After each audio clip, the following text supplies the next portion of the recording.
Hello everyone, it is Yort 17819987 here. This will be the first of a new series I'm going to call the Yort Speaks series.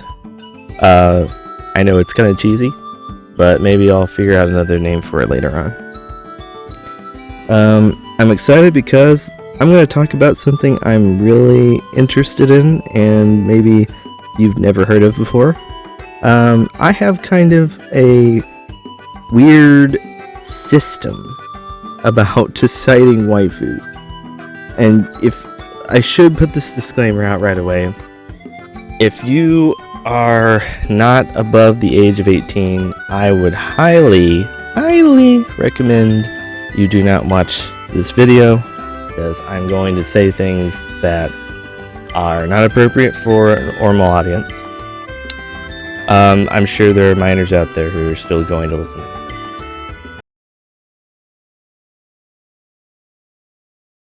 But I'm just warning you.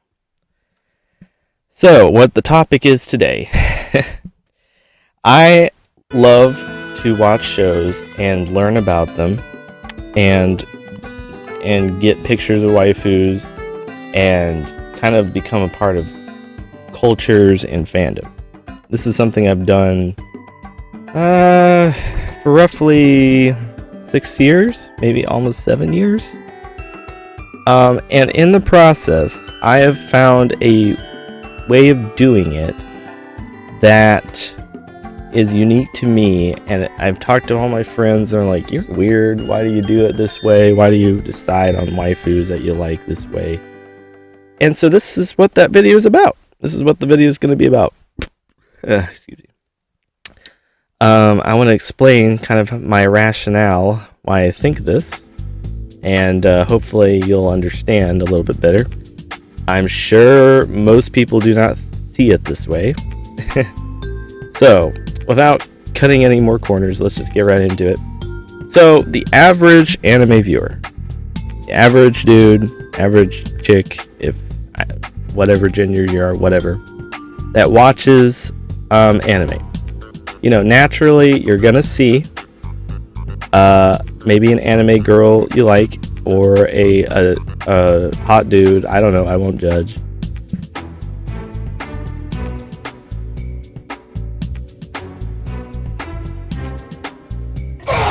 And your immediate impression of them is like, I like this guy, or I like this girl a lot. I want to know more about them. Want to know what they do, their hobbies. You want to know everything about them. Or maybe not. Maybe you just like go on a first impression.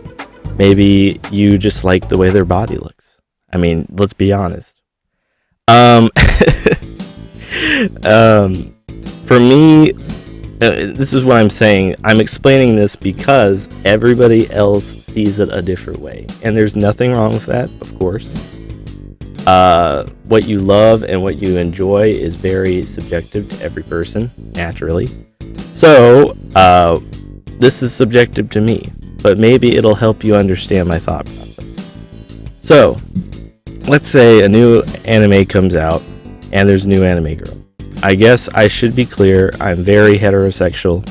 I am very straight male. I'm only interested in women. I guess I should be clear about that.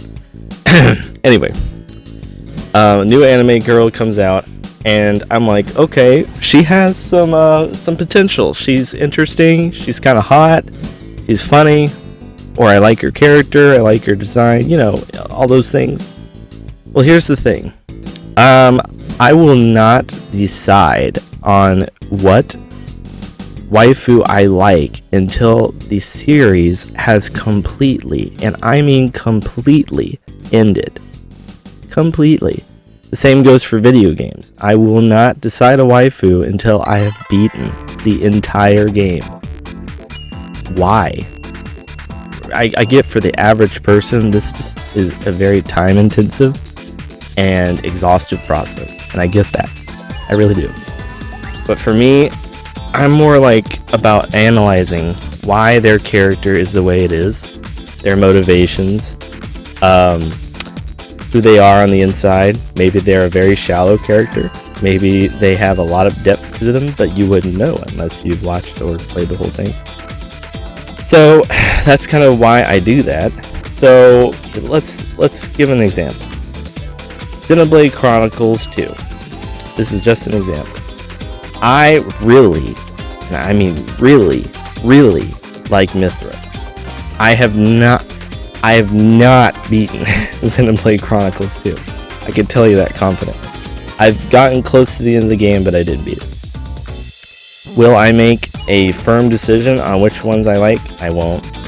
Even though I was really close. I was super close. And then there are times where an immediate impression is strong, and I want them right away. You know, you just see a sparking hot chick, and you're just like, I gotta have that. That's all me. That is my interest. That is everything I would ever want. You know, and you know exactly what I'm talking about. You know the finding the type you like and everything. For me, I found like types like Rika Takaraka. It's Tardaraka. I always say it wrong. And how that she is like beyond, like her design is just amazing. I love her design with the school outfit, and it cuts off at the hips, at the thighs. Of course, she's well known for her very thick thighs. There's no question about that. Let me take a sip really quick. It's hot. Sorry. And on top of this, her personality is actually pretty interesting. I like her kind of moody approach. She's not the type of girl who just says everything on her mind, and I like that. She's a little more introverted to the point where she doesn't talk about things, and you kind of have to sort through what she's thinking. I like that in some characters. I think that's a good thing. And so I like her character overall. And of course, I watched through the whole anime, and I know there's a lot of other good waifus in the series. Of course, Akane, which is her counterpart, is also very good. Your classic villain turned good counter type, you know. And of course, she's got huge boobs. That helps. But you know, that's like beyond the point. And her design is great. I mean, Trigger just nails design on those kind of animes, and you know that if you've watched anime for a long time, you know. Especially like with the Cyberpunk Edge Runners that came out recently. The design is it's amazing. It's great. Artists love it. Fans love it. You know, it's great. I haven't watched that one personally, but I probably will. Anyway, so when I'm kind of getting off track. When I am looking at the whole character, I look at the design, which is probably the very first thing you see. Let's be honest. The clothes they wear, it may not be the same, but usually it is. The clothes they wear,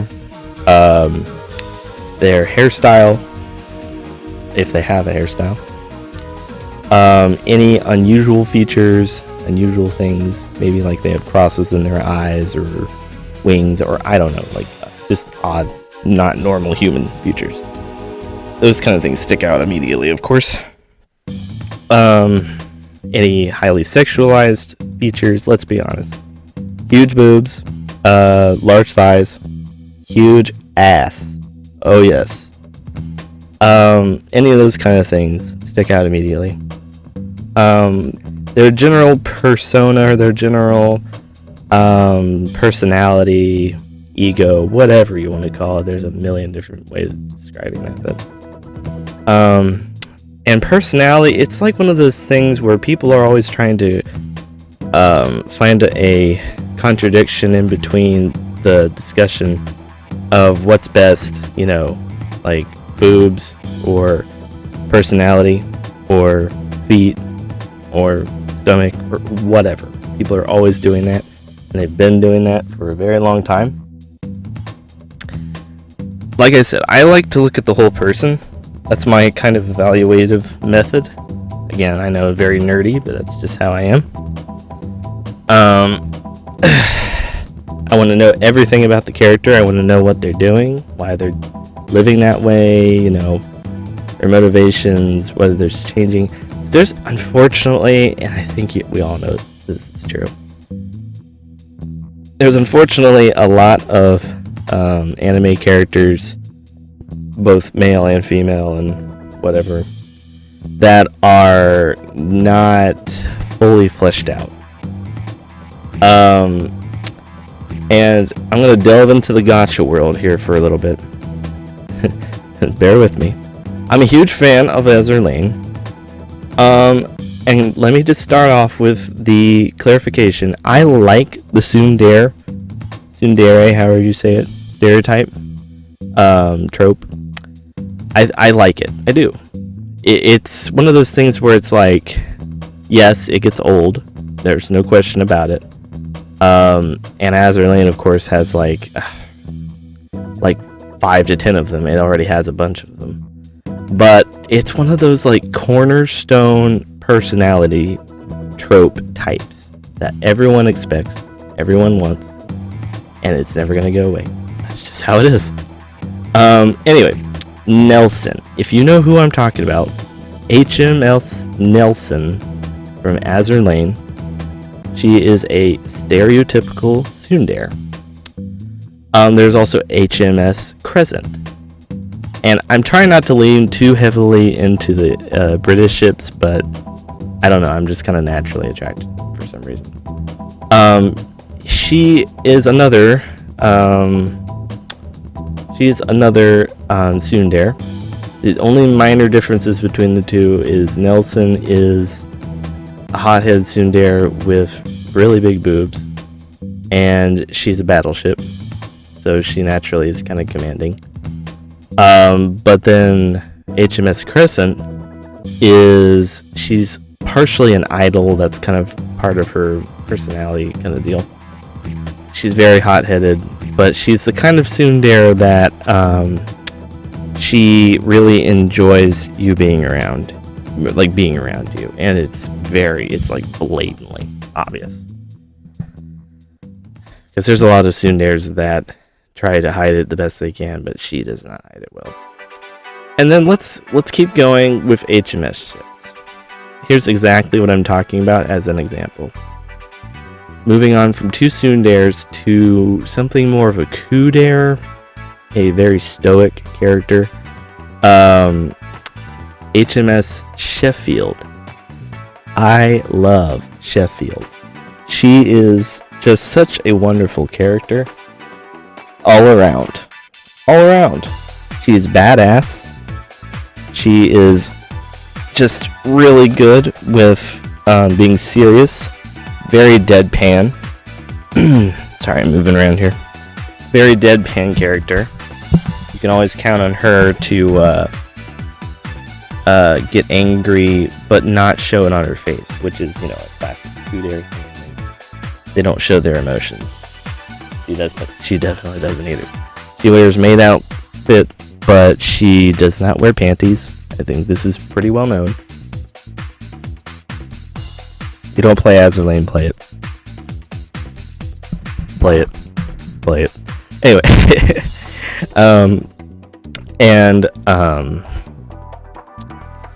She is just, I just love everything about her. It's one of those things where, like, you get a waifu that you, like, partially like, right? There are things about them that you like, but there may be things that you like kind of, whatever. And potentially, you may have a mixed bag. A waifu that you're like, okay, I really like this part of her, but I'm not a fan of this part at all. Let me think of an example here. Okay, here's a decent example. Hana Uzuki. She is an amazing short stack character. There's really no question about that. But if I'm being really honest, like, if I dig deep within myself and I'm like at the heart of everything, and I'm like heart, what do you say about this? The heart says this: she's annoying. And let's be honest, she can be really annoying sometimes.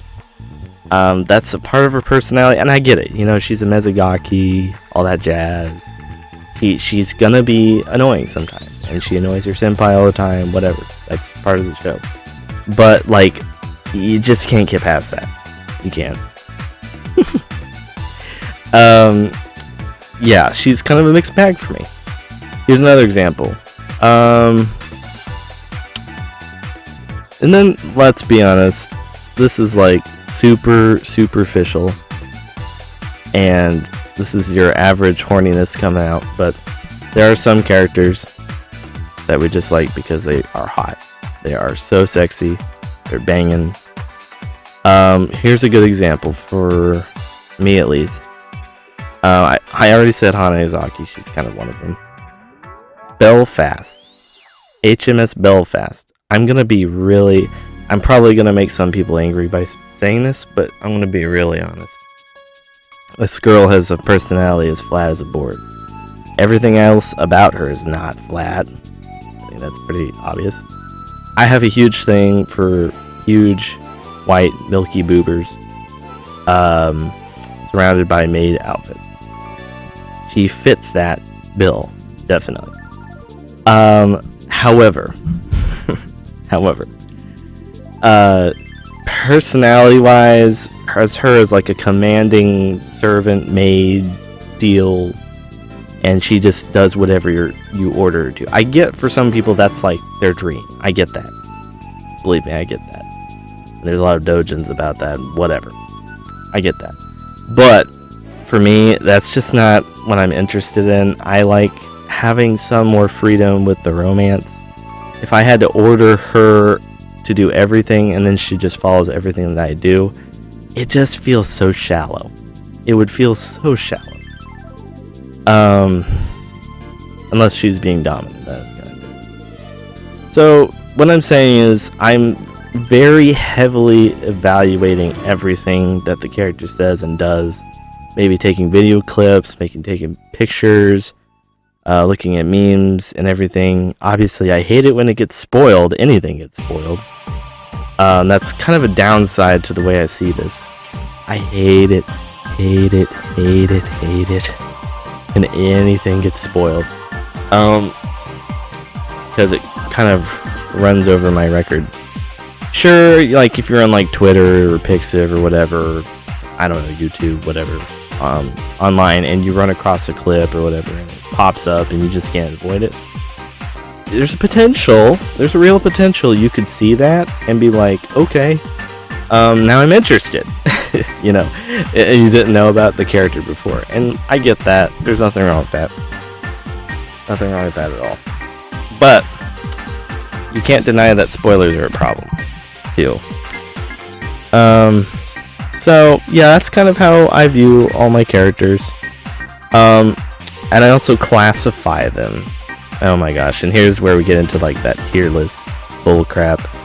I thought about making a tier list for this video, but I'm not going to because it's just really not necessary. But there are some girls, some waifus, and if you are interested in men or whatever, I'm sure this is probably about the same, where I do not have any interest in them sexually at all. Like in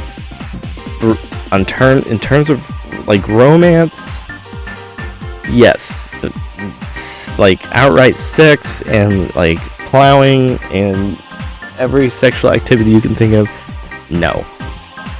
Here's an example. Ui Hirasawa.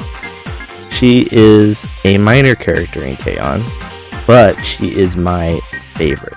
I love everything about her. For a very long time, I have regarded her as a special kind of class of waifu. I call them the untouchables. Because I don't, and I know it kind of sounds like a hierarchy kind of thing, but because I call them an untouchables because I'm only interested in them romantically. I don't really see myself with them you know, physically. Just really not. And really the main reason is because they're super pure. Like, just pure as the finest crystal water you can imagine. This character cannot do wrong. They are very wholesome, super supportive, and very nice. There are some waifu girls that I'm like, I would feel terrible if I did wrong to Ui. I would feel terrible if I did wrong to, here's an interesting example, Watame, the VTuber. I'm not sure I'm saying that, but whatever. I don't see myself doing any wrong to them. It would feel wrong. It would not feel right. And maybe that's true for you too. Maybe you have a waifu. I'm not just talking like loli or whatever. You know, and that's a whole other conversation. Where you're just like, this is a waifu, but like, I would never do anything terrible to her. I want to treat her like gold. And you know that. There are some like that. Not many, but some. And there are others that you will treat like dirt. You will treat terribly, and you will take advantage of them. I know that sounded evil, but yes, there are ones like that. So, yeah, that's kind of my whole method for all of this. Let me take a sip really quick. Let me know, you know, in comments or whatever, what you think. I'm sure, like, I guarantee, people do not see the same way as I do. And I understand for most people waiting until the end of the series or the game it's a lot of waiting, a lot of patience. I get that. Even if it's like a 12 episode series, that's a lot. So, yeah. I thought about mentioning all my waifus, but there's really no point. I've got like 25, 26 in smaller series. I've got ones in smaller series. If I had to give you my like pin ultimate waifu right now, like my ultimate, it's above all the others. If you're on Twitter, you already know this one, but Aisha Altugal from Atelier Aisha. I love everything about that girl. I love her. Her character's amazing. She looks amazing. She has a great motivation. She's strong. She does not start out strong, but she gets strong, which is always a satisfying thing, of course. And I could go on and on and on about the game she's from. Probably someday I will play it because I wouldn't be doing it justice. Wouldn't be doing it justice to just leave it at that, but yeah. So I think that about covers everything. Let me know what you think about waifus or husbandos or whatever. Of course, everybody sees things differently. I have a lot of kinds of likes. I do have some dislikes. But you know, it's all subjective. We all know that. So, I think that pretty much wraps everything up for this. This is Yort 1781987. You can call me Yort. I'll see you next time for another commentary video. Don't know when I'll finish this, but I'll get it around to you somehow. See you soon. Bye.